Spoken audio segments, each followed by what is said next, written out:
So welcome everyone, सभी का स्वागत है हमारे आज के इस लाइव टॉक शो में। और हमारे आज की स्टार हैं, सुपर स्टार हैं, डॉक्टर सुजाता जी। तो मैं बताना चाहूंगा इनके बारे में। फेमिनिस्ट ब्लॉगर, लेखिका, स्त्री सशक्तिकरण की मशाल लिए हुए प्रसिद्ध उपन्यासकार, book writer, famous author, associate professor in Delhi university, doctor Sujata हमारे बीच आज हमारे व्यूअर्स के लिए आज अपनी सक्सेस स्टोरी को शेयर करेंगी। तो once again a very happy happy women's day to all our viewers, to all our community. तो डिवाइन वर्क फाउंडेशन ट्रस्ट की तरफ से मैं भूषण वशिष्ठ अंतर्राष्ट्रीय महिला दिवस पर आप सभी का स्वागत करता हूं, आप सभी को शुभकामनाएं देता हूं। तो दोस्तों, हमारी आज की जो पर्सनैलिटी है, आज की जो स्टार हैं सुजाता जी, तो आज हम उनकी लाइफ को आपके साथ शेयर करने जा रहे हैं। तो यहां पर मैं आपको बताना चाहूंगा कि स्त्री जो कि इस सृष्टि की सृष्टा हैं, पालक हैं और विनाशिनी हैं। तो यहां पर हमने देखा कि किसी भी कार्य को शुरू करने से पहले देवीय आशीर्वाद नितांत आवश्यक है। तो मैं यहां स्त्री के सम्मान में, आप लोगों के सम्मान में, हमारा भारतवर्ष जो कि स्त्री को देवी की संज्ञा देता है, तो यहां शुरू करना चाहता हूं हमारी आज के इस टॉक शो की शुरुआत।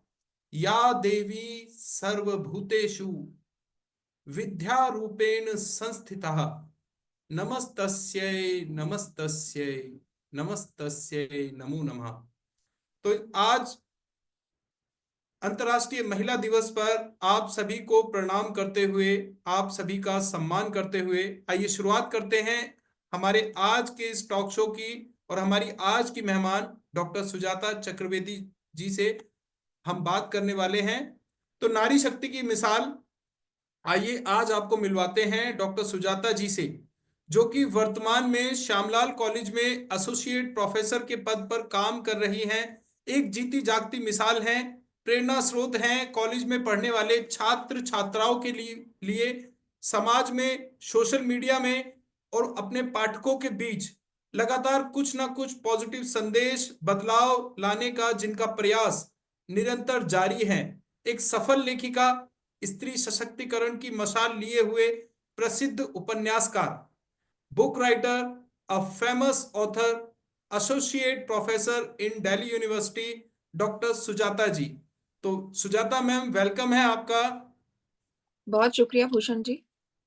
जी, तो थैंक यू सो मच कि आपने आज के दिन हमारे व्यूअर्स के लिए अपने बिजी शेड्यूल में से समय निकाला। तो यहाँ पर मैं कहना चाहूंगा कि देखिए, इस संसार की जो खूबसूरती है ना, इस संसार में जो डिवोशन, जो प्रेम की जो भावना है, वो नारी से आती है। तो कभी कहीं माँ, कहीं बहन, कहीं बेटी, कहीं जीवन संगनी, कहीं दोस्त, अपना वजूद भुलाकर वो हर किरदार निभाती है। ये वो देवी है जो संसार को स्वर्ग बनाती है। तो सुजाता जी, आपका बहुत बहुत स्वागत है।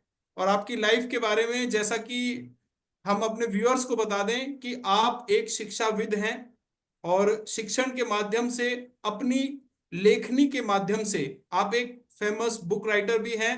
और आपको कई बड़े बड़े स्तर पर सरकार द्वारा, प्रशासन द्वारा पुरस्कार भी मिल चुके हैं। तो अलग अलग मंच पर, स्टेजेस पर आपने देश का गौरव किया है, नाम रोशन किया है। और छात्रों के बीच तो आप प्रेरणा स्रोत हैं ही। तो मैम, थोड़ा कुछ शेयर कीजिए अपनी लाइफ को हमारे व्यूअर्स के साथ। कैसा रहा ये सफर? नहीं, सरकार और प्रशासन के तो कोई पुरस्कार मैंने नहीं लिए हैं। मुझे कोई वो इस तरह के कोई पुरस्कार मुझे नहीं मिले हैं। बहुत शुक्रिया, आज आपने अपने आयोजन में मुझे बुलाया 8 मार्च के दिन। और ये बहुत महत्वपूर्ण मैं मानती हूँ आज के दिन को हम सबकी जिंदगी में। इसलिए भी क्योंकि आज मैं यहाँ बोल पा रही हूँ तो इसी वजह से कि एक वक्त पे हमारी पूर्वजों ने बहुत संघर्ष किए, स्त्री शिक्षा के लिए संघर्ष किए, स्त्रियों की सफलता के लिए, उनकी आजादी के लिए संघर्ष किए, अधिकारों के लिए संघर्ष किए। और इसी बदौलत हम जैसी स्त्रियां मंचों तक पहुंच पा रही हैं और अपनी बात को कह पा रही हैं। वरना तो आप जानते हैं सदियों से आवाज तो थी औरत के पास, लेकिन उसे दर्ज नहीं किया जाता था। विचार तो थे उसके पास, लेकिन उनका उनको महत्वपूर्ण नहीं माना जाता था। उसके पास रचनात्मकता भी थी, लेकिन उसकी रचनात्मकता हमेशा दोयम दर्जे की मानी गई। तो इस लिहाज से मैं आज के दिन को बहुत महत्वपूर्ण मानती हूँ, क्योंकि ये बहुत अ, जगमगाता हुआ इतिहास है संघर्ष का, साझा संघर्ष का दुनिया भर की तमाम स्त्रियों के लिए। तो इसे याद करना बहुत ज़रूरी है। आपने आज के दिन को याद किया, इसके लिए भी आपका बहुत आभार। अपने जीवन के बारे में अगर बताना हो तो समझ नहीं आता कि कहाँ से क्या बताएँ, ऐसा भी कभी-कभी लगता है ऐसा भी क्या ख़ास किया है कि जिसे मुझे बताना चाहिए। तमाम औरतें हमारे आस-पास इसी तरह के तो संघर्ष कर रही हैं। सबकी ज़िंदगी में पढ़ाई-लिखाई के स्ट्रगल्स हैं, ख़ास तौर से वो जो अ, निम्न मध्य वर्गीय परिवारों से आती हैं। उन लड़कियों के लिए जिस तरह की चुनौतियाँ समाज पेश करता है कि वो अपनी बात कह सकें या अपने मनपसंद का विषय ले सकें, पढ़ाई आगे जारी रख सकें, उसी तरह के तमाम संघर्ष हमारे भी थे। शहर में दिल्ली में रहते हुए भी मैं दिल्ली के एक ऐसे इलाके में थी जहाँ एक एक छोटा-सा मोहल्ला है और मोहल्ले में अक्सर ये होता है कि एक-दूसरे को सब जानते हैं, परिचित हैं और एक-दूसरे पे चेक्स रखते हैं, ख़ास तौर से लड़कियों पर कि किसकी बेटी कहाँ क्या कर रही है, कहाँ जा रही है, कब आ रही है। तो इस तरह की निगरानियाँ चला करती थी और इसी के बीच में से हमको राह बनानी पड़ी। जबकि रिश्तेदार भी ये कहते हैं कि ज़्यादा मत पढ़ाओ-लिखाओ बेटी को, अ, बिगड़ जाएँगी और ये हो जाएँगी। जैसे जेएनयू जाने का मेरा ख्वाब था कि ग्रेजुएशन करने के बाद दिल्ली यूनिवर्सिटी से मुझे जेएनयू में एमए करने जाना है, तो पापा ने तुरंत कहा था कि जेएनयू में लड़कियाँ बिगड़ जाती हैं, तो वहाँ जाने की कोई ज़रूरत नहीं है। ख़ैर अ, बाद में उनको समझ में आया कि अगर बेटियाँ सोचने-समझने वाली हों, तो ज़िंदगी के किसी भी मोड़ पर आकर बिगड़ सकती हैं।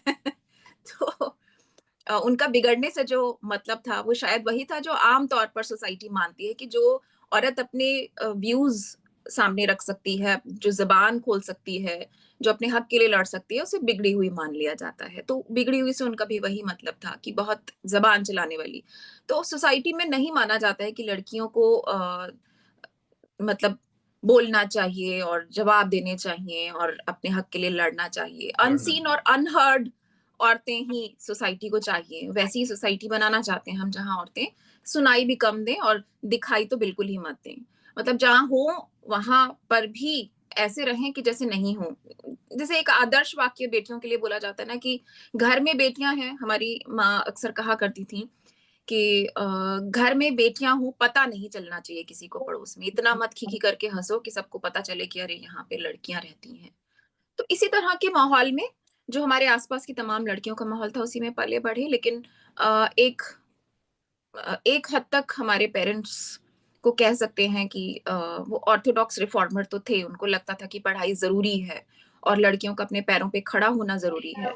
तो उसी तरह के संघर्ष रहे पढ़ने को लेकर। ये मन में बिठा दिया गया था कि पढ़ाई ही सब कुछ है। तो पढ़े और ग्रेजुएशन किया, दिल्ली यूनिवर्सिटी से एमए किया, फिर बहुत कम उम्र में एक बेवकूफ़ाना काम किया कि शादी कर ली 21 साल की उम्र में। तो चुनौतियाँ और ज़्यादा बढ़ गईं, तो नौकरी भी कर रही थी, पढ़ाई भी कर रही थी, यूनिवर्सिटी भी जाती थी और घर भी सँभाल रही थी और बच्चे भी पाल रही थी। तो इसके लिए मैं ये नहीं कहूँगी कि मैंने कोई बहुत संघर्ष किया, बल्कि ये कहूँगी कि ये मैंने शायद चुन लिए अपने लिए। और मैं कभी किसी को एडवाइस नहीं करूँगी कि इस तरह के काँटे अपने रास्ते में बिछाने चाहिए उस लड़की को। पढ़ना-लिखना चाहिए, अपने पैरों पे खड़े होना चाहिए पहले और फिर ज़िंदगी में कोई और फ़ैसला करना चाहिए। तो इसमें मैं कोई महानता का श्रेय नहीं लेना चाहूँगी इस किसी भी ग्रेट, संघर्ष में। ग्रेट। लेकिन हाँ, एक किस्म का संघर्ष है जो मैं कह सकती हूँ कि अ उन औरतों को करना पड़ता है जो मुखर होके लिखती बोलती हैं, सोशल मीडिया पे हैं, समाज में हैं, जो किसी भी गलत घटना को अपने आस-पास होते देखती हैं, तो रिटेलिएट करती हैं। उनके लिए विरोध करती चैलेंजेस हैं। बहुत बढ़ जाते हैं और ये मैंने लगातार महसूस किया जब मैंने अपनी पीएचडी पूरी की और 2007 में मैंने हिंदी में ब्लॉगिंग शुरू की। ब्लॉग लिखे जाते थे इंटरनेट पे, लेकिन हिंदी में नहीं होता था। उसी समय हिंदी में ब्लॉग लिखे जाने शुरू हुए थे, और मैं शुरुआती 10-12 जो महिलाएं उस समय हिंदी में लिख रही थी, उनमें से मैं शामिल थी। फेमस तो ब्लॉगर हैं आप, मैंने देखा आपका प्रोफाइल चेक किया। जी, यस। तो वो ऐसा दौर था जब मुझे लगा कि हम कितना भी पढ़ लिख लें, हम कितना भी सजग हो जाएं, दुनिया वही की वही है, जो अपने मिसोजिनिस्ट सोच से निकल नहीं पाई है, जो औरतों को लेकर वही पुरातनपंथी सोच रखती है कि ये अगर महिलाएं हैं और इनके पास खाली वक्त है तो इनको अचार पापड़ बनाना चाहिए, ब्लॉगिंग नहीं करनी चाहिए। अगर इनके पास खाली वक्त है और ये ऐसा कुछ काम कर रही हैं तो इसका मतलब इनका घर तो बर्बाद हो रहा होगा। तो आप अपने खाली समय में, आप दफ्तर में बैठकर, मेरी मेरी इस तरह से बहस हुई थी किसी के साथ इंटरनेट पर ही, जब उन्होंने इस तरह का की टिप्पणी की थी कि अगर आप खाली वक्त में इस तरह से ब्लॉगिंग कर रही हैं नौकरी से बचे हुए वक्त में, तो इसका मतलब आपके घर में तो मैगी नूडल बनता होगा। तुमने कहा आप तो ऑफिस का वक्त चुरा के ब्लॉगिंग कर रहे हैं। आपको इतना प्रिविलेज कैसे मिला है? क्योंकि आपकी बीवी घर पे सारे काम कर रही है, इसीलिए आप दफ्तर आ पा रहे हैं, और दफ्तर में बैठकर भी आप वक्त चुरा के, अपने ऑफिस के इंटरनेट को चुरा के आप ब्लॉगिंग कर रहे हैं, और मुझे ये लिख रहे हैं कि मुझे क्या करना चाहिए। तो इस तरह की चीजें फेस करना शुरू किया जब पब्लिक प्लेटफॉर्म्स पे आके बोलना शुरू किया। तो हर औरत के संघर्ष लगभग एक जैसे ही हैं, जी। लेकिन उस पल जब वो फैसला करती है कि वो पब्लिक में आके अपनी बात रखेगी, किसी पब्लिक प्लेटफॉर्म पे जाएगी, वहां से उसकी चुनौतियां दुगनी तिगनी चौगनी 10 गुनी होना शुरू कर देती हैं। यही चीजें बढ़ती गई बाद में। और जितने मैंने ब्लॉग लिखे, 2008 में मैंने एक कम्युनिटी फेमिनिस्ट ब्लॉग शुरू किया चोखेर बाली के नाम से। आप देखेंगे अक्सर मेरे नाम के साथ भी चोखेर बाली अभी भी मैं हाँ, जोड़े रखती चोखी हूँ। वाली आपने लगाया हुआ है। जी, इसीलिए लगाया हुआ है। तो चोखेर बाली नाम से वो फेमिनिस्ट ब्लॉग शुरू किया, और उसमें तो इतना ज्यादा बैकलैश मुझे समाज का झेलना पड़ा। ऐसे ऐसे कमेंट्स आते थे कि मैं उद्धृत भी नहीं कर सकती हूँ। एक शायद मैं बता भी सकूं, जब हमने आजादी की बात की, एक पोस्ट लिखा, उसके ऊपर नीचे कमेंट आया कि ऐसा ही है तो आप लोग रेड लाइट एरिया खोल लीजिए। तो बहुत हैरान करता था, लेकिन धीरे-धीरे मैं, जिसे कहिए कि इम्यून होती गई इन सब चीज़ों के लिए। और जितनी भी औरतें, सिर्फ़ अपने बारे में बात नहीं करूँ, जितनी भी महिलाएँ आज लिख बोल रही हैं, पढ़ रही हैं, वो धीरे-धीरे इम्यून होती चली जाती हैं इस तरह के बैकलैश के प्रति। तभी वो मौजूद रह पाती हैं इन प्लेटफ़ॉर्म्स पे और अपनी बात कह पाती हैं। ये बहुत ज़रूरी चीज़ है। जी। अ, बड़ी बड़ी से बड़ी सेलिब्रिटी से लेकर एक आम औरत तक को ये सारी चीज़ें झेलनी पड़ती हैं, जब वो अपनी बात कहती है तो, जब वो कुछ लिखती है तो, अपना कोई ओपिनियन शेयर करती है तो। इसीलिए आपने जब शुरू में कहा ना कि स्त्रियाँ देवी हैं और पूजनीय हैं और उनकी वजह से सृष्टि है और वो धरती को स्वर्ग बनाती हैं, तो मुझे अच्छा तो लगा, ये बातें सुनने में बहुत अच्छी लगती हैं।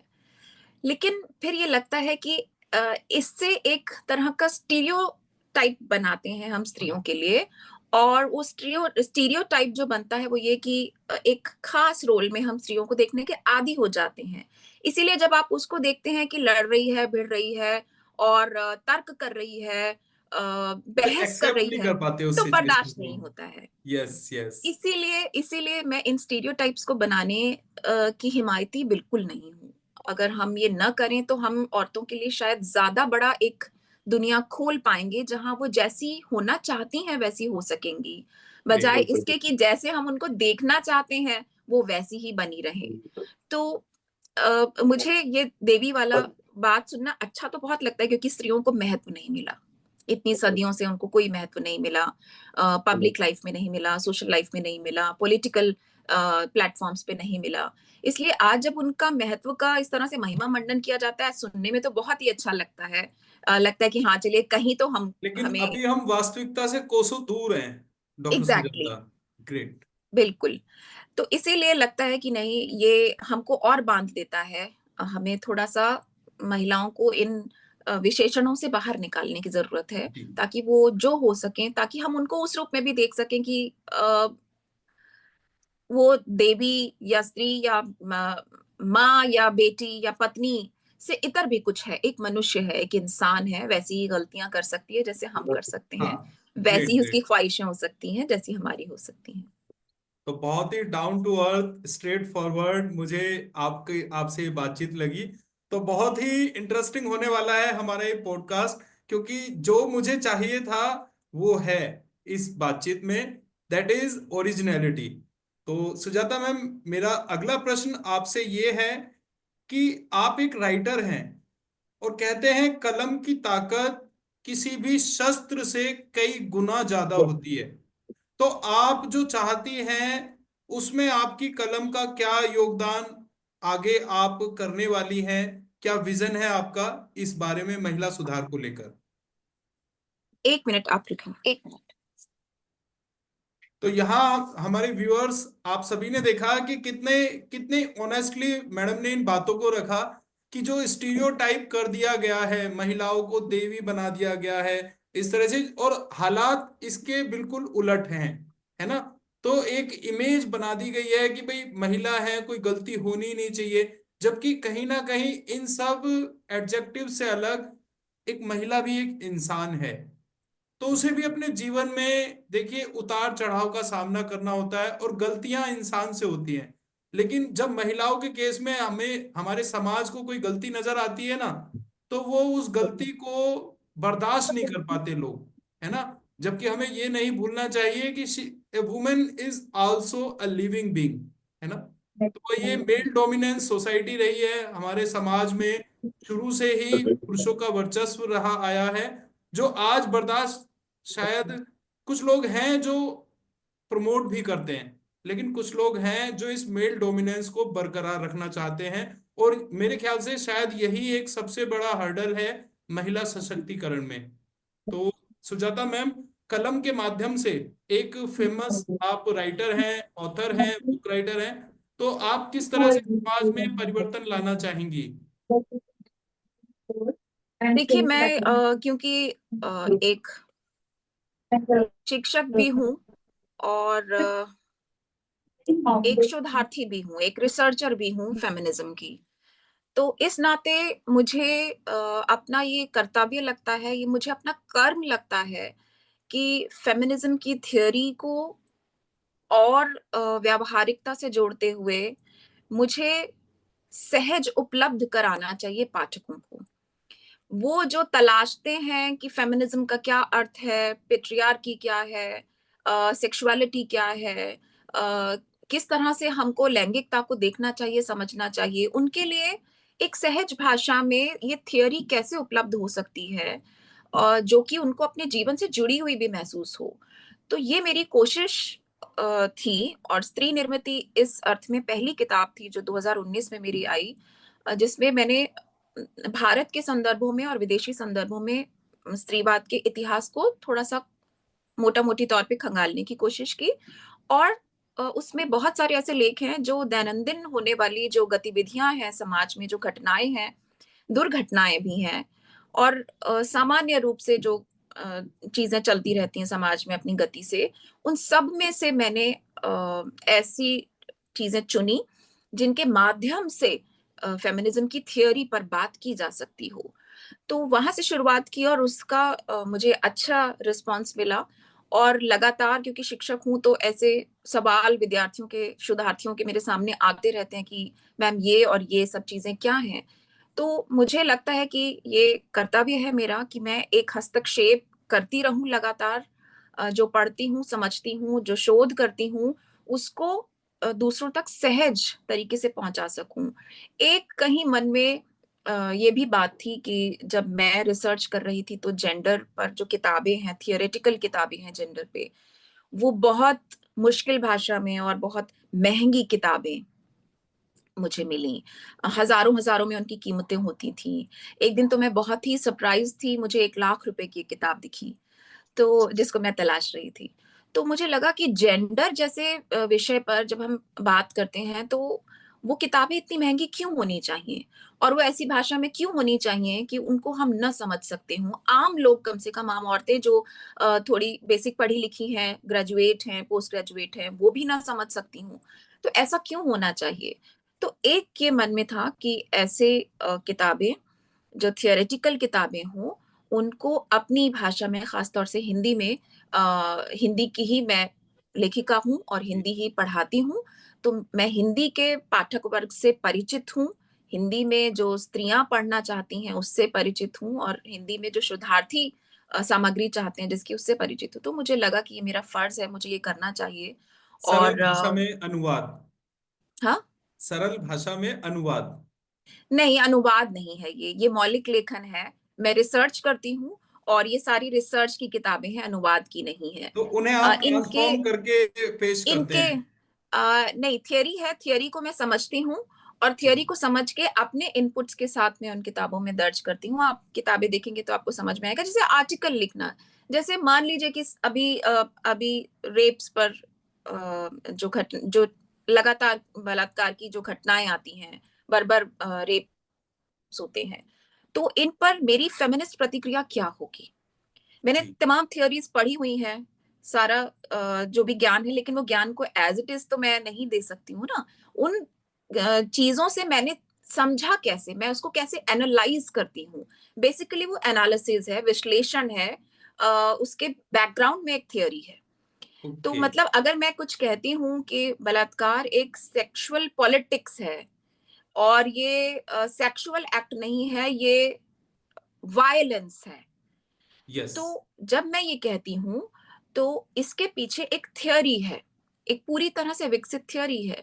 तो यही मैं चाहती हूँ कि जो थियरीज हैं, वो ज़िंदगी के अनुभवों के साथ जोड़ के और सामने प्रस्तुत की जा सके, ताकि ताकि ये जो गैप है ना, कि महिलाएं जो बात कहती हैं वो अपनी पर्सनल या अपनी पीड़ा से, अपने दर्द से निकली हुई बात होती है सिर्फ, नहीं, वो सिर्फ इतना सब्जेक्टिव नहीं होता है जो भी हम कहते हैं।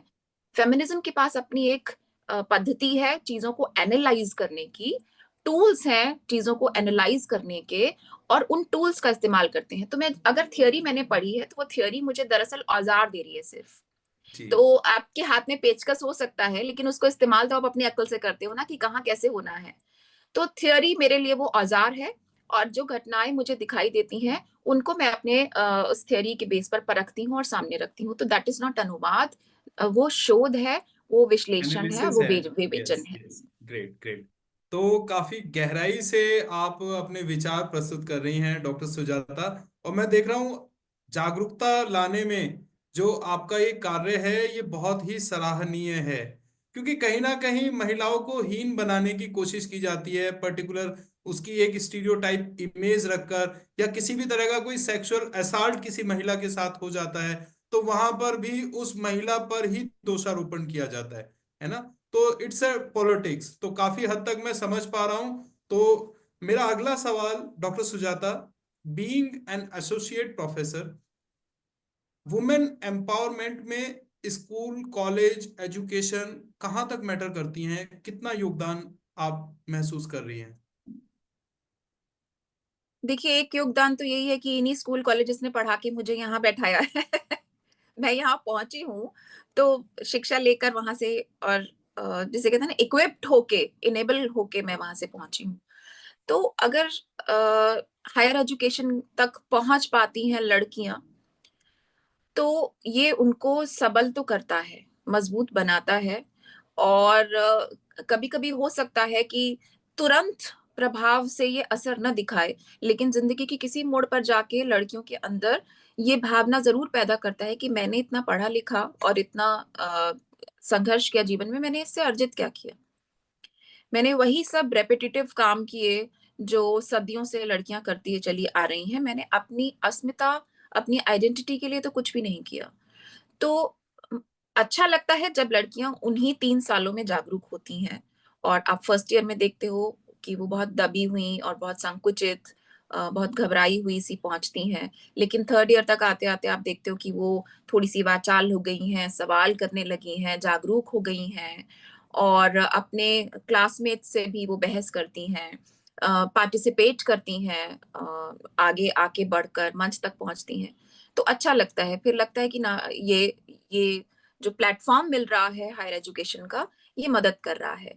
सिलेबस में ऐसी तमाम चीजें होती हैं पाठ्यक्रम में, हायर एजुकेशन में, जो सोचने समझने के लिए बहुत कुछ देती हैं, बहुत खाद पानी है, बहुत सारी ऊर्जा है, और बहुत सारा जिसे कह सकते हैं कि अ, मौका है, अवसर बहुत सारे हैं हायर एजुकेशन में, तरह तरह के प्लेटफॉर्म्स पर अपनी बात कहने के लिए, कभी वाद विवाद, तो कभी क्रिएटिव राइटिंग, कभी कुछ।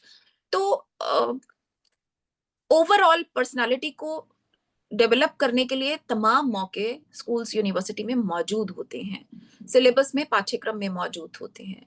इससे इसके अलावा जो चीजें जरूरी हैं वो ये हैं कि जेंडर पे हमें ये नहीं समझना चाहिए कि इतना बहुत है किसी को जागरूक बनाने के लिए। जेंडर पे लगातार वर्कशॉप्स की जरूरत है स्कूल्स और कॉलेजेस में, क्योंकि एक समाज के तौर पे हम बहुत सारे स्तरों पे अपना फेलियर देख रहे हैं। जिस तरह से सोशल मीडिया पे आज युवा लड़के जिस भाषा में बात करते हैं, जिस तरह से ट्रोल करते हैं, जिस तरह की अभिव्यक्तियां उनकी बेहद अ, जिसे कहें बहुत ही घटिया किस्म की कई बार बातें होती हैं, रेप थ्रेट्स देते हैं, तो ऐसा लगता है कि हम चूक गए हैं कहीं इस पूरी अ, शिक्षण की प्रणाली में, पूरी व्यवस्था में। तमाम चीजें जो बाहर से दिखने में बहुत अच्छी हैं, आप देखें तो सिलेबस में ऐसी कोई कमी नहीं आपको दिखाई देगी कि बच्चे जागरूक नहीं हो सकते, या पर उसके बावजूद हम देख रहे हैं कि फेलियर है एक तरह का समाज में, कि हम संवेदनशील नहीं है, हम जेंडर इक्वालिटी के प्रति अग्रसर समाज नहीं है। हम जी लगातार देख रहे हैं कि हम पिछड़ रहे हैं। मतलब आज से 20 साल पहले जहाँ थे, शायद आज हम उससे भी और पीछे चले चले गए हैं। तो इसकी वजह बहुत सारी हो सकती हैं, उनकी डिटेल में आज हम नहीं जा सकते, जी इतना मौका और इतना वक़्त नहीं है। लेकिन हाँ, ह्रास हुआ है, हम पीछे जा रहे हैं। तो ये एक खराब स्थिति है, और इससे डील करने के लिए मुझे लगता है कि हर स्तर पे हमको अभियान चलाने की ज़रूरत है। ये अभियान का मतलब ये शब्द बहुत बड़ा लगता है, हमको लगता है कि मुहिम चलाना या अभियान चलाना मतलब हम दल-बल लेकर और शस्त्र लेके न जाने कहाँ निकल पड़े हैं। ये बहुत छोटे लेवल पे होने वाली चीज़ें होती हैं। जैसे भाषा को लेकर किसी दिन कोई क्लास होना, जेंडर संवेदी कोई वर्कशॉप होना, या वाद-विवाद के ऐसे विषय रख दिए जाना, इस तरह की बहस और चर्चाएँ लगातार किए जाना। तो यस या ऐसी जगहों पे विज़िट करना, ऐसे लोगों को बुलाना। तो आप जो कर रहे हैं वो उसी दिशा में एक कदम है। जैसे यस 8 मार्च। छोटे से छोटा प्रयास भी एक अभियान ही है, बिल्कुल, छोटी से छोटी बिल्कुल। शुरुआत भी। तो बिल्कुल, जैसे कुछ लोग मुझसे पूछते हैं कि महिलाओं के आंदोलन के बारे में बात करते हैं, तो कि सड़कों पे नहीं दिख रही महिलाएँ, तो उनके लिए भी मैं कहना चाहती हूँ कि आंदोलन सिर्फ़ सड़कों पे नहीं होता है। ज जो मैं बात कर रही हूँ अभी वो हर लेवल पे है। जैसे अगर मैं टीचिंग में हूँ, तो मेरे लिए क्लासरूम मेरे लिए सड़क है। क्लासरूम जी मेरे लिए आंदोलन की जगह है। अगर मैं पेंटर हूँ, तो मैं अपनी पेंटिंग में वो फेमिनिस्ट एंगल्स लेकर आऊँगी। अगर कोई अखबार में है, कोई जर्नलिस्ट है, तो उसके लिए वो आपने कलम का ज़िक्र किया, कलम एक सत्ता है, जो कलम से लिख दिया जाता है, वो एक वजूद ग्रहण कर लेता है, अमर हो एक जाता है। जी जिसे कहते हैं ना, वो एक आप्त वाक्य है जिसको हम बोलते हैं, कलम से लिखा गया है। जी लिखे हुए की अभी तक समाज में हमारी पढ़ाई-लिखाई की दुनिया में बहुत महत्व था। हम बहुत उदाहरण देते हैं कि देखिए वहाँ लिखा है ऐसा। तो लिखना एक पावर है, एक सत्ता है। तो जो लिख सकते हैं, वो लिख के अपनी बातों को दर्ज करें। जो पॉलिटिक्स में हैं, उनके पास बहुत बड़ा मंच है, वो वहाँ से बातें कहें। तो अ, एक मुहिम, एक अभियान या एक आंदोलन सिर्फ संघर्ष, जो सड़क का संघर्ष होता है वो नहीं होता, वो जी ज़रूरी है। हम जहां हैं लेकिन वहां से शुरुआत कर सकते हैं। लेकिन जहाँ है वहाँ पे भी हम ये सब चीज़ें कर कर सकते हैं, सकते हैं, ग्रेट ग्रेट। तो वो ज़रूरी है। तो डॉक्टर सुजाता, मेरा अगला प्रश्न आपसे एम्प्लॉयमेंट और एंटरप्रेन्योरशिप, तो इसमें किसको महत्व देना चाहेंगी? सर्विस जॉब आजकल देश में वैसे ही कम है, और एंटरप्रेन्योरशिप बिजनेस को लेकर थोड़ा कहा जाता है कि ये एक ज्यादा अच्छा रास्ता है अपनी लाइफ को लेकर चलने का। तो आप which is better according to you, महिलाओं के लिए? क्या सलाह देंगी? जॉब की तैयारी में रहें, एंटरप्रेन्योरशिप की तरफ ध्यान दें, अपने किसी कौशल को, अपने किसी गुण को, योग्यता को निखारें? What is your opinion? देखिए, क्या ऐसा ऐसा कोई अंतर किया जाना चाहिए कि नौकरी में जाएँ या एंटरप्रेन्योरशिप के लिए जाएँ? क्या हम ऐसा फ़र्क मतलब यहाँ से बैठकर हम कर सकते हैं? क्योंकि सबकी स्थितियाँ अलग-अलग हैं। किसके लिए क्या सही है, क्या गलत है, किस तरह का करियर चॉइस उसको करना चाहिए, ये हम यहाँ से बैठकर तय नहीं कर सकते। उसकी क्या स्थिति है, शायद वही तय कर सकती है। हो सकता है कि कोई ऐसी महिला हो जो किसी दूर-दराज़ गाँव में रहती हो, वहाँ उसके लिए एम्प्लॉयमेंट बहुत मुश्किल चीज़ हो, ट्रैवल के लिए उसके पास साधन उपलब्ध नहीं हो, इतनी दूर है कि वो रोज़ ट्रैवल करके जाना-आना और उसके बाद घर सँभालना बहुत मुश्किल चीज़ें हैं। हो सकता है उसके लिए एंटरप्रेन्योरशिप एक बहुत अच्छी चीज़ हो कि वो घर में ही कोई किसी किस्म का काम शुरू कर सके और फिर उसको बड़े लेवल तक ले जा सके। हो सकता है उसके लिए ये ज़्यादा अच्छी स्थिति हो। अ, तो ये पर्सनल चॉइसेस हैं। मज़ेदार चीज़ ये है कि पर्सनल करियर चॉइसेस के लिए मौके होने चाहिए और अवसर होने चाहिए, सुविधाएँ होनी चाहिए। असल बात ये है कि जो हम करना चाहते हैं उसके लिए हमारे पास एक खुला आकाश होना चाहिए। मैं अगर एंटरप्रेन्योरशिप के लिए जाना चाहती हूँ तो वो मेरे पास मौके उपलब्ध हों, गाइडेंस हो, और अगर मैं नौकरी करना चाहती हूँ तो मेरे लिए वो भी उपलब्ध हो। मुझे तो सबसे मज़ेदार ये लग रहा है कि आपने ये सवाल पूछा, अक्सर बेरोज़गारी की जब बात होती है, तो औरतों की बात ही नहीं होती है। बेरोज़गार जब शब्द आता है तो हम सिर्फ़ सिर्फ पुरुषों का युवा अधिकार है। डिग्रीधारी लड़कों की फ़ौज देख रहे हैं सिर्फ़। जी। हमको वहाँ औरतें दिखाई ही नहीं दे रही हैं कि अरे ये भी तो अनएम्प्लॉयड है, क्योंकि हमने तो मान लिया है इनका एम्प्लॉयमेंट तो इनको घर मिला हुआ है, बच्चे पालना एम्प्लॉयमेंट है। और एक बच्चा बड़ा हो जाए तो एक और पैदा कर लो तो वो दूसरा एम्प्लॉयमेंट है। तो जो और वो शत बड़े 100% बेरोजगारी है वो हमारे महिला वर्ग में ही देखने को मिलती है। बिल्कुल, तो हम एम्प्लॉयमेंट तो देख ही नहीं रहे हैं कि यहाँ पर, इसलिए ये सवाल बहुत अच्छा सवाल है अपनी तरह से। बस ये है कि मौके होने चाहिए महिलाओं के पास कि अब देखिए एम्प्लॉयमेंट में कितनी चुनौतियाँ हैं, यहाँ से एक नया परिदृश्य खुलता है कि एम्प्लॉयमेंट कोई आसान चीज़ है लड़कियों के लिए, महिलाओं के लिए। अ, ऐसा नहीं है कि सिर्फ़ नौकरियाँ कम हैं। वो नौकरी करना चाहे और नौकरी मिल भी जाए, तो भी उसके पास नौकरी करने की जो अ, सुविधाएँ होती हैं, वो बहुत कम हैं। जी। सबसे पहले तो घर रास्ते में आता है कि तुम छोड़ क्यों नहीं देती नौकरी? परिवार के लिए, बच्चे के लिए या किसी चीज़ के लिए, तो हर पल तो घर पर ही सब, क्यों नौकरी करनी ही क्यों है, पहला सवाल तो ये। ज़रूरत क्या है? नौकरी भी छोड़िए, मैं कहती हूँ तमाम औरतों के घर में मैंने ये सवाल देखे हैं उठते हुए कि तुम्हें बाहर जाने की ज़रूरत क्या है? वो जो दहलीज़ है हमने बनाई हुई, उस दहलीज़ के बाहर निकलना ही एक प्रश्न चिन्ह है, और ये इतना ज़्यादा आत्मसात कर लेती हैं औरतें इसे अपने सिस्टम में कि वो खुद से भी ये सवाल पूछती हैं कि सच में मुझे बाहर जाने की ज़रूरत है भी? क्या ये इतना इम्पोर्टेंट है भी? तो जो सवाल उनको आपसे पूछने चाहिए, वो सवाल ही तब जाते हैं कि क्यों तुम्हें ऐसा लगता है, या क्यों, मतलब उसके अपने घर में ही बहुत सारे स्ट्रगल्स हैं नौकरी पर जाने के लिए, और अगर वो निकल भी जाती है तो वर्क प्लेस पे बहुत सारे स्ट्रगल्स हैं। घर से लेके ऑफिस तक जाना, रिक्शा है या सड़क है या बस है या जो भी ज़रिए से उसको जाना है। मेट्रो में अगर एक मेट्रो का डब्बा रिज़र्व कर दिया जाए फीमेल ओनली का, वो उस पर भी तमाम बातें सुननी है। और मैं जानती हूँ कितना मैंने मेट्रो में ट्रैवल किया है, कितना अच्छा है उन लड़कियों के लिए जो रोज़ भाग-दौड़ कर रही हैं, वो एक मेट्रो का सिर्फ़ एक डब्बा, क्योंकि वो इतने सारे हैरेसमेंट से बच रही हैं। और हर व्यक्ति हर आस-पास मैंने देखा है कि कहते हैं कि मुफ्त में आना-जाना मिला हुआ है बसों में, या तमाम इस तरह की चीज़ों का विरोध होता है, जो महिलाओं को सपोर्ट करने वाली चीज़ें हैं, उनका विरोध होता है। लेकिन अगर उनसे पूछें कि आपके घर की महिला जो है वो क्या करती हैं? तो पता चलेगा कि वो सबसे सुरक्षित घर के वातावरण में कैद हैं। वो उनको निकलने ही नहीं देना चाहते हैं, और जो औरतें निकल रही हैं, वो उनके लिए मुश्किलें पैदा करना चाहते हैं। तो ये एक बड़ा छुपा हुआ खेल है जिसको हम अ, पब्लिक में, जब हम जिसको हम निकाल कर पब्लिक डिस्कोर्स में लाना चाहते हैं, तो भी बहुत सारा बैकलैश झेलना पड़ता है। जब सोशल मीडिया पे इस तरह की बातें लिखी जाती हैं, कोई अपना अनुभव भी लिख दे, तो उस लड़की को भी या स्त्री को भी बहुत सारा विरोध झेलना पड़ता है कि ये तो पुरुष विरोधी हैं, ये तो पुरुषों से घृणा करने वाली, नफरत करने वाली और जी। तमाम तरह की है, या ये घर तोड़ू महिलाएं हैं, इस तरह के टैग्स उनको मिल आरोप जाते लगाए हैं। जाते हैं। तो काफी गहराई से, काफी बारीकी से मैं देख रहा हूं आपने विश्लेषण किया है महिलाओं की समस्याओं को, महिलाओं के जीवन को लेकर।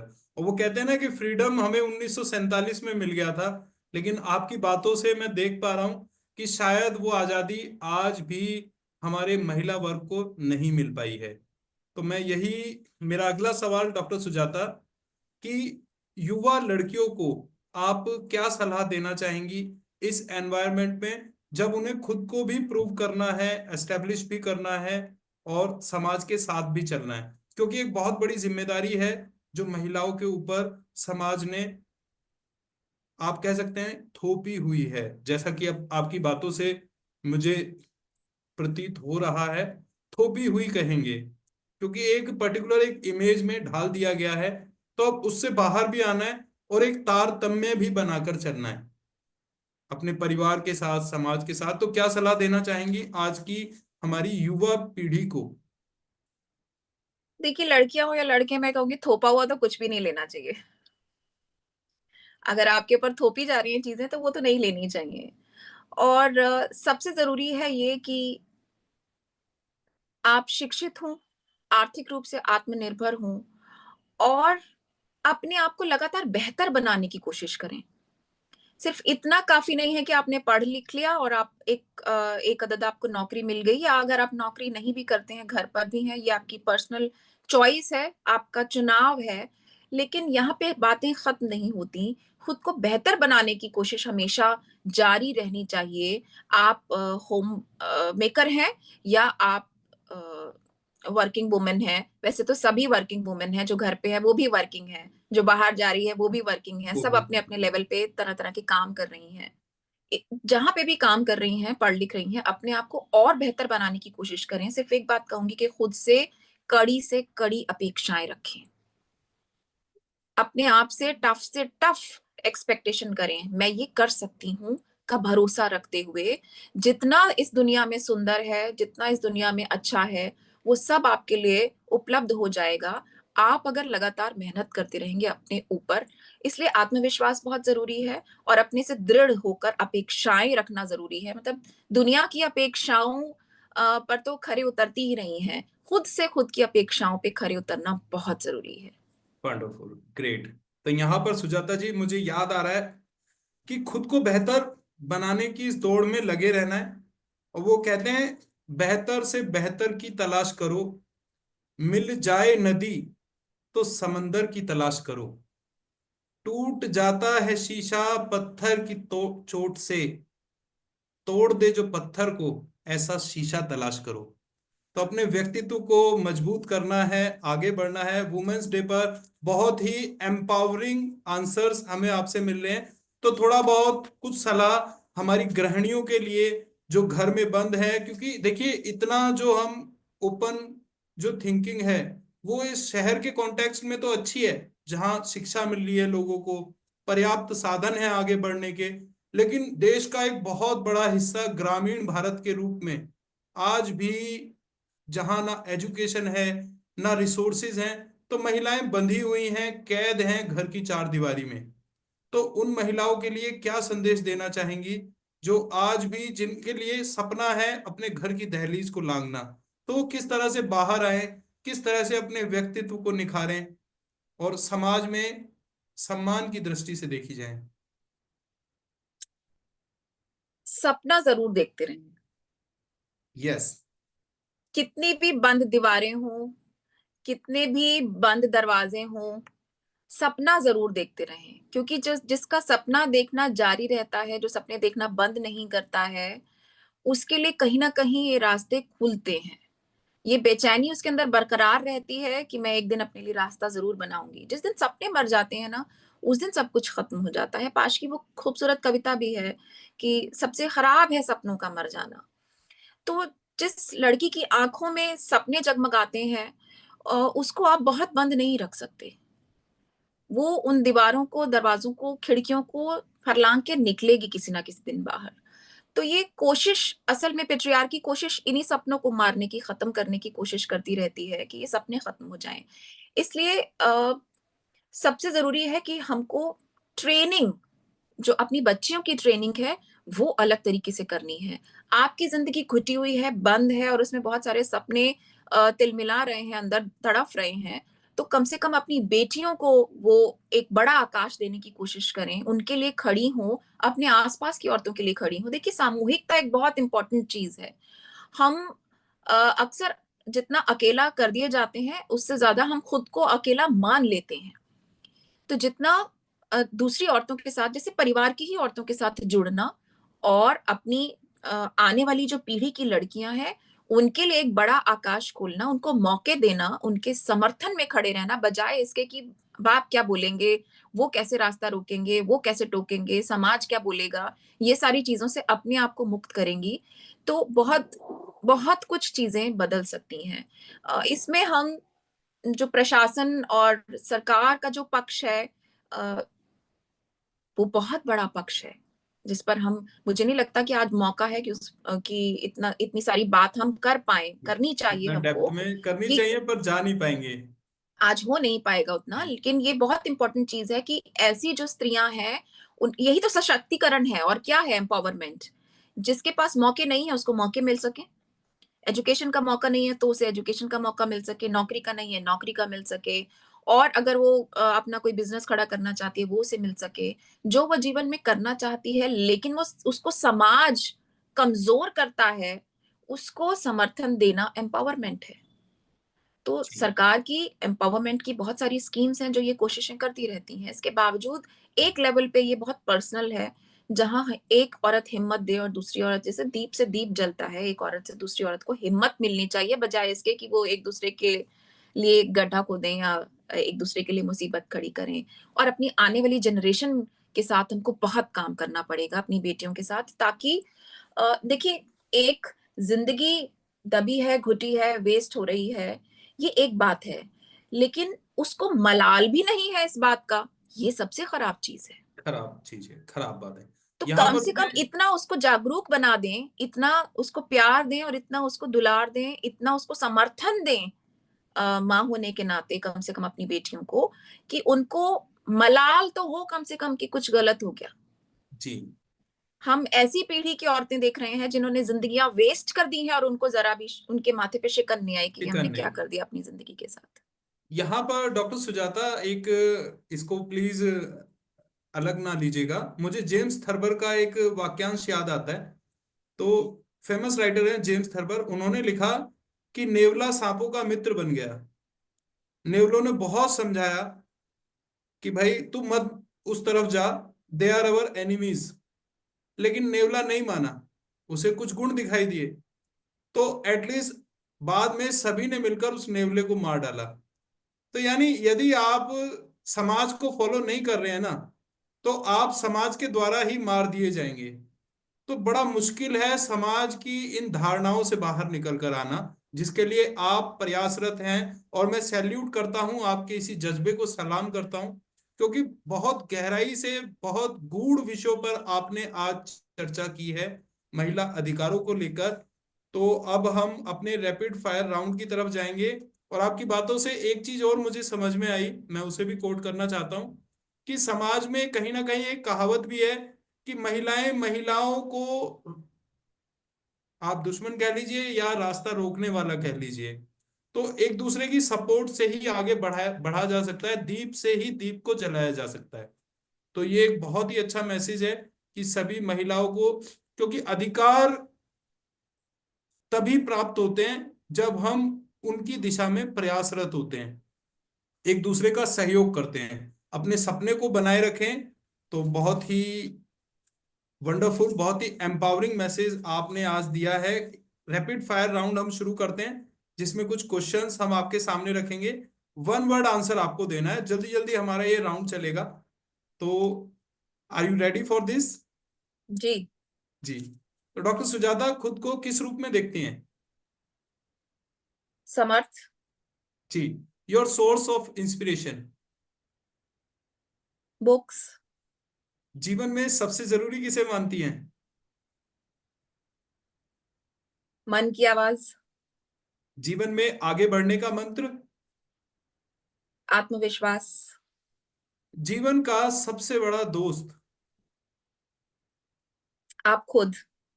सबसे बड़ा दुश्मन। आप खुद। ग्रेट।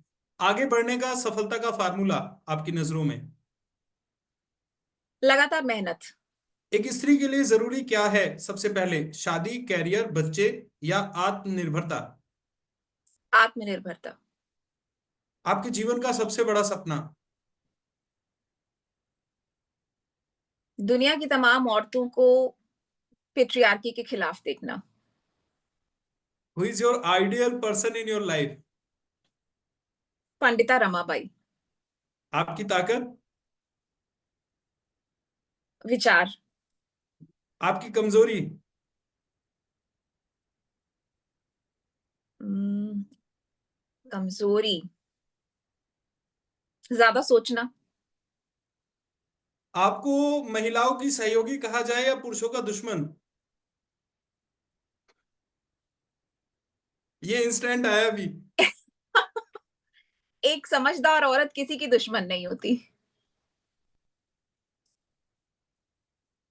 Great, wonderful. सो बहुत ही शालीनता के साथ, बहुत ही निर्भीकता के साथ डॉक्टर सुजाता ने सभी सवालों का जवाब यहाँ पर दिया। और अंत में मैं मैम से कहना चाहूंगा कि हमारे देश की जो महिलाएं हैं, हमारे व्यूअर्स हैं इस वक्त जो यहाँ इंटरनेशनल वुमेन्स डे पर आज आपको सुन रहे हैं, तो उनके लिए आप क्या संदेश देना चाहेंगी कि how to balance their personal life, professional life, क्योंकि बहुत सारी जिम्मेदारियां जुड़ी हुई हैं। घर को भी देखना है, बच्चों को भी देखना है। तो मैं मानता हूँ रोल्स एंड रेस्पॉन्सिबिलिटीज ये बहुत ज्यादा हैं एक महिला के जीवन में। तो कुछ सुझाव जो हमारे व्यूअर्स को आप देना चाहें। बैलेंस जैसी कोई चीज होती नहीं है कि अल्टीमेट कोई स्थिति ऐसी आ जाएगी जब हम बैलेंस बना लेंगे, ऐसा कुछ नहीं होता। कभी करियर ज्यादा होता है, कभी घर ज्यादा होता है, और वो अपने मौके के हिसाब से आपका वक्त और आपकी एनर्जी लेंगे ही लेंगे। सिर्फ एक चीज जो कहना चाहूंगी वो कि गिल्ट से अपने आप को कमजोर करना छोड़ दीजिए। अपराध बोध हर चीज को लेके पालना छोड़ दीजिए, क्योंकि एक औरत जिसके ऊपर तमाम तरह की जिम्मेदारियां हैं, वो परफेक्ट नहीं होती। एक परफेक्ट औरत, एक परफेक्ट माँ, एक परफेक्ट करियर वुमन जैसा कुछ भी नहीं होता है। ऐसा कोई आइडियल प्रतिमान आपके सामने नहीं है जिसको आपको फॉलो करना है। वैसे ही जिंदगी आपको जीनी चाहिए जैसा वो आपके सामने आती है, और उसी में आपको मानना चाहिए कि रास्ते निकलेंगे। जी। और कहा भी जाता है परफेक्शन इज ए मिथ, है ना? तो परफेक्ट तो बिल्कुल। कोई हो ही नहीं सकता, लेकिन इम्प्रूवमेंट किया जा सकता है, सुधार की बेशक। गुंजाइश हमेशा होती है। तो परफेक्ट कोई भी नहीं होता। गिल्ट से बाहर आना है, अपने सपने को जिंदा रखना है, क्योंकि जिसका सपना मर गया ना, जिसकी उम्मीद मर गई, साइकोलॉजी में कहा जाता है इंसान सुसाइड वही करता है जिसके पास कोई उम्मीद नहीं बचती, जिसके पास कोई सपना नहीं बचता। तो ऑलवेज हैव ए होप। तो यहाँ पर हमारे व्यूअर्स के लिए हमने 10 मिनट का क्वेश्चन आंसर राउंड भी रखा है। तो किसी का कोई भी सवाल है डॉक्टर सुजाता से, तो वो अपना हैंड रेज करें और आई विल अनम्यूट देम। तो वन बाय वन आप अपना क्वेश्चन मैम के सामने रख सकते हैं। मुझे आज बहुत ही अच्छा लगा, वुमेन्स डे पर इतने एम्पावरिंग, इतने पावरफुल थॉट्स हमें यहाँ पर सुजाता मैम ने हमारे साथ शेयर किए। तो किसी का कोई भी सवाल आप लोग पूछना चाहें, यू आर मोस्ट वेलकम। तो ऑलमोस्ट हमारा ये टॉक शो कंप्लीशन की तरफ है, 12 बजने जा रहे हैं। 1 घंटे का ही हम यहाँ पर प्लान करके चले थे। सुजाता मैम, लाइफ का कोई मोस्ट एम्बेरेसिंग मोमेंट आपको याद आता हो,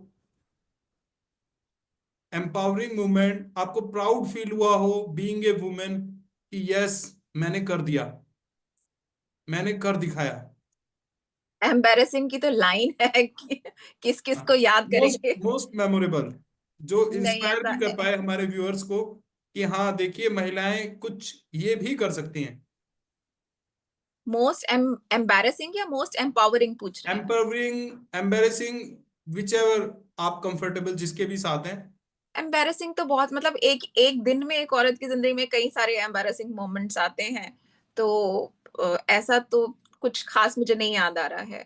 एम्पावरिंग जो है एम्पावरिंग मुझे महसूस होता है जब जब भी मैं कोई किताब कंप्लीट करती हूँ अपनी, जो किताब पूरी होती है, तो वो क्षण मुझे बहुत एम्पावरिंग लगता है कि हाँ, मैंने ये काम कर दिया। वो छपेगी, उसके ऊपर प्रतिक्रियाएँ आएँगी, बाद में क्या होगा, ये सब चीज़ें उस समय दिमाग में ही नहीं होती। लेकिन रिसर्च करती हूँ और रिसर्च के दौरान जब तथ्य तलाशती हूँ कि ऐसा हुआ था, हिस्ट्री में पता चलता है वैसा हुआ था, और जब कोई नए-नए विचार आते हैं, ये सब चीज़ें एक प्रक्रिया जो चल रही होती है लेखन की, एक लेखक के दिमाग में, जब फाइनली ये अपने अंजाम तक पहुँचती है, किताब पूरी होती है, आखिरी शब्द लिख लिया जाता है और लैपटॉप पीछे करके मैं बैठती हूँ, तो वो मोस्ट एम्पावरिंग मोमेंट होता है मेरे लिए। अ, कि हाँ, मैंने ये काम पूरा किया। दूसरा एक एम्पावरिंग मोमेंट है जो अ, अक्सर ही रोज़ ज़िंदगी में आता है, जब मैं क्लास से लेक्चर देकर निकल रही होती हूँ। वो मोस्ट एम्पावरिंग मोमेंट होता है क्योंकि मुझे पता होता है कि मैंने कुछ ऐसा कहा जो इनकी ज़िंदगी में शायद कहीं काम आएगा और उन्होंने अच्छे से उसको ग्रहण किया, तो एक अच्छी क्लास जब गुज़रती है, वो एक बहुत एम्पावरिंग मोमेंट होता है। Great, great. तो सेंस ऑफ कंप्लीशन, किसी भी कार्य को अच्छी तरह से पूरा कर पाना, that is the empowering moment for you. तो बहुत ही वंडरफुल शेयरिंग आपने आज इंटरनेशनल वुमेन्स डे पर हमारे व्यूअर्स के साथ की। इसी तरह से आप आगे बढ़ते रहिए, और आपके इसी जज्बे को सलाम करता है डिवाइन वर्क फाउंडेशन ट्रस्ट। आप बहुत इस शुक्रिया तरह आप से सबका। ये वुमेन एम्पावरमेंट की मशाल लिए हुए आगे बढ़ रही हैं। इसी तरह से आप चलते रहिए, प्रेरित करते रहिए महिलाओं को अपनी कलम से, अपनी वाणी से, अपने अध्यापन से। सो थैंक यू सो बहुत-बहुत मच। शुक्रिया। तो इसी के साथ ही I Bhushan Vashishtha just signing off the session, and once again a very happy and congratulation for international women's day to all of you. तो सभी को वुमेन्स डे की हार्दिक शुभकामनाएं। ममता जी का हैंड रेज हुआ है। यस, तो हम आज इस टॉक शो को यहीं कंप्लीट करते हैं। Thank you so much everyone.